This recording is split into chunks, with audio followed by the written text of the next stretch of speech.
क्या आप सोच सकते हैं कांग्रेस और भाजपा का गठबंधन हो सकता है? दिल्ली से लेकर गांव की गली तक भाजपा और कांग्रेस के नेता एक दूसरे को पानी पी पी कर कोसते रहते हैं। यूं तो कहा जाता है राजनीति में कोई भी स्थायी दुश्मन नहीं होता है और कोई भी स्थायी दोस्त भी नहीं होता है, और इसका प्रत्यय महाराष्ट्र में अभी हमें देखने को मिला है। यह लगभग असंभव सी बात लगती है, लेकिन यह महाराष्ट्र में संभव हुआ है। कांग्रेस और भाजपा के बीच गठबंधन हुआ है। कहा यह गठबंधन हुआ है, और महाराष्ट्र में पूर्व में भी ऐसे कई किस्से हैं। इसी पर हम आगे इस वीडियो में बात करेंगे। आपसे अनुरोध है मेरा यह वीडियो आखिर तक देखिए। अच्छा लगे तो इसे लाइक करें, शेयर करें और मेरे इस चैनल को सब्सक्राइब करें। नमस्कार दोस्तों, मैं राजेंद्र दाइमा आपका स्वागत करता हूं Mumbai today live channel. Maharashtra में महानगर पालिका के चुनाव हो रहे हैं। 28 महानगर पालिका के चुनाव 15 जनवरी को होना है और 16 जनवरी को काउंटिंग होना है। इन 28 महानगर पालिकाओं में से 11 पर भाजपा और शिवसेना शिंदे एक साथ गठबंधन बनाकर चुनाव लड़ रहे हैं, लेकिन बचे हुए 17 महानगर पालिकाओं में भाजपा और शिवसेना शिंदे आमने सामने लड़ रहे हैं।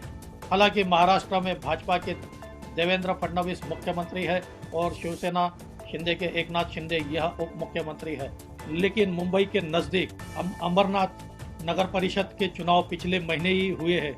यहाँ किसी भी पार्टी को बहुमत नहीं मिला। अमरनाथ नगर परिषद में 59 पार्षद है। इसमें से सबसे ज्यादा पार्षद यह शिवसेना के 27 चुनकर आए हैं। उसके बाद भाजपा के 16 और कांग्रेस के 12 पार्षद और एनसीपी अजित पवार के 4 पार्षद ऐसे चुनकर आए हैं। और अमरनाथ नगर परिषद में शिंदे शिवसेना को सत्ता से बाहर रखने के लिए भाजपा और कांग्रेस दोनों ने हाथ मिलाया है।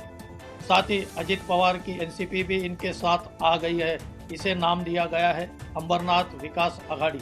एक तरह से कहे तो यह अजूबा हमने अमरनाथ में होते हुए देखा है, क्योंकि दोनों भाजपा और कांग्रेस की विपरीत विचारधारा के बावजूद स्थानिक नेता यहां गठबंधन बनाकर सत्ता में आए हैं। भाजपा के 16, कांग्रेस के 12 और अजित पवार के 4, इस तरह से 59 पार्षदों वाली अमरनाथ नगर परिषद में 32 पार्षदों के साथ भाजपा के नेता तेजश्री करंजुले यह नगराध्यक्ष बन गई है। महाराष्ट्र की राजनीति इस मामले में दूसरे राज्यों से अलग है। महाराष्ट्र के नेता, सभी पार्टी के नेता यह कहते भी आए हैं कि हमारे मतभेद पार्टी लेवल पर हो सकते हैं, लेकिन हमारे मनभेद नहीं है। और हर कोई नेता हर एक पार्टी का अपने अपने निजी संबंध बनाए रखते आया है। इसके कई उदाहरण हमें महाराष्ट्र में मिल सकते हैं। जब महाराष्ट्र में एनसीपी के नेता सुप्रिया सुळे पहली बार बारामती से लोकसभा का चुनाव लड़ रही थी, तब शिवसेना सुप्रीमो स्वर्गीय बाळासाहेब ठाकरे ने इसका स्वागत किया और सुप्रिया सुळे के खिलाफ उम्मीदवार भी मैदान में नहीं उतारा। इसी तरह के संबंध महाराष्ट्र के पूर्व मुख्यमंत्री स्वर्गीय विलासराव देशमुख और भाजपा के पूर्व उप मुख्यमंत्री स्वर्गीय गोपीनाथ मुंडे के भी दोस्ताना संबंध रहे हैं। और आज भी एनसीपी के नेता शरद पवार और सड़क निर्माण मंत्री नितिन गडकरी के काफी अच्छे संबंध है। इसी तरह महाराष्ट्र के मुख्यमंत्री देवेंद्र फडणवीस और महाराष्ट्र नवनिर्माण सेना के अध्यक्ष राज ठाकरे, इनकी दोस्ती के किस्से पूरे महाराष्ट्र में सुने जाते हैं।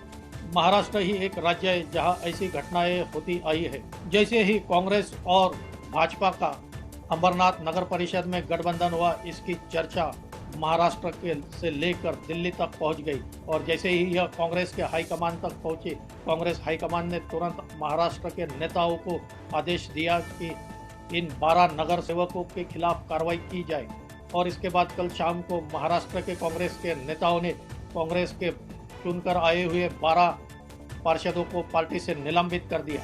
लेकिन इसका नतीजा यह हुआ कि यह सभी निलंबित पार्षद यह भाजपा ज्वाइन करने जा रहे हैं। एक तरह से कहे तो अमरनाथ में अब कांग्रेस मुक्त अमरनाथ हो चुका है। भाजपा के पहले से ही 16 पार्षद चुनकर आए और अब यह 12 पार्षद, इस तरह से भाजपा के अमरनाथ नगर परिषद में 28 पार्षद हो चुके हैं। क्या यह भाजपा का षड्यंत्र था या फिर सत्ता की लालच नेताओं से ऐसा काम करा रही है? दोस्तों, आपकी क्या राय है इस बारे में? आप भी कमेंट करके बताइए। मेरी यह जानकारी और वीडियो अच्छा लगा हो तो इसे लाइक करें, शेयर करें और मेरे इस चैनल को सब्सक्राइब करें। आज यही रुकते हैं। धन्यवाद।